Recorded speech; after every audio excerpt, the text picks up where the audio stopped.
Alors ce qu'on a fait ce matin, c'est qu'on a été préparer le terrain, on est allé creuser un certain nombre de trous à une distance d'environ 3 mètres les uns des autres. Et puis on a planté au centre, en haut des rangées, des abricotiers. Et puis dans la seconde moitié aval de la rangée, on a planté des poiriers. C'est qu'on a associé des plantes dites mycorhiziennes à des fruitiers pour qu'elles puissent développer ce phénomène de mycorhize, c'est-à-dire une symbiose entre le champignon qu'elle porte et les racines de fruitiers. Voilà ce qu'on a fait. Et on espère pouvoir démontrer ainsi que les rangées qui sont associées à des plantes, donc les fruitiers associés à ces plantes, résistent mieux à la sécheresse. Donc aujourd'hui, on n'a pas arrosé, on n'arrosera pas, à moins de catastrophes au démarrage, on n'arrose pas et on voit comment la plante et le fruitier arrivent à créer cette symbiose et mieux résister à des conditions de sécheresse qui se préparent à être assez rudes dans l'avenir. Donc on prépare l'avenir grâce à cette expérimentation.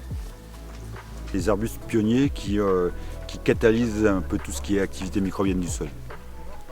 Ces arbustes-là, on les appelle les plantes nurse, style cyste, style lavande,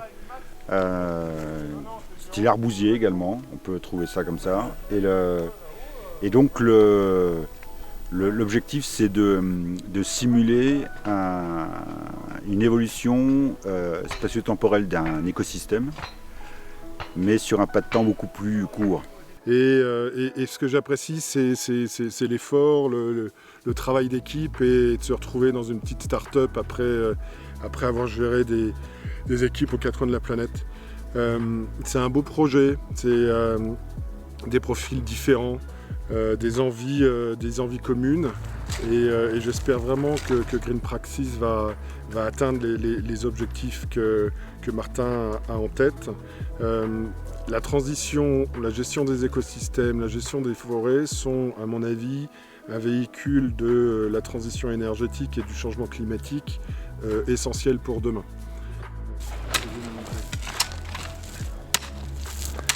Pour mixer, pour mélanger la forêt, l'agroforesterie et puis la technologie. Mais plus globalement, je pense que l'initiative Green Praxis est essentielle parce qu'elle va permettre de maximiser nos écosystèmes qui sont en fait la solution à tous nos problèmes aujourd'hui de dérèglement climatique, d'empreinte carbone, etc. Donc c'est très important, il faut qu'on s'y mette tous. C'est un petit peu le but aujourd'hui pour moi. C'est une petite goutte dans un océan, mais si on fait tous ça, on va y arriver.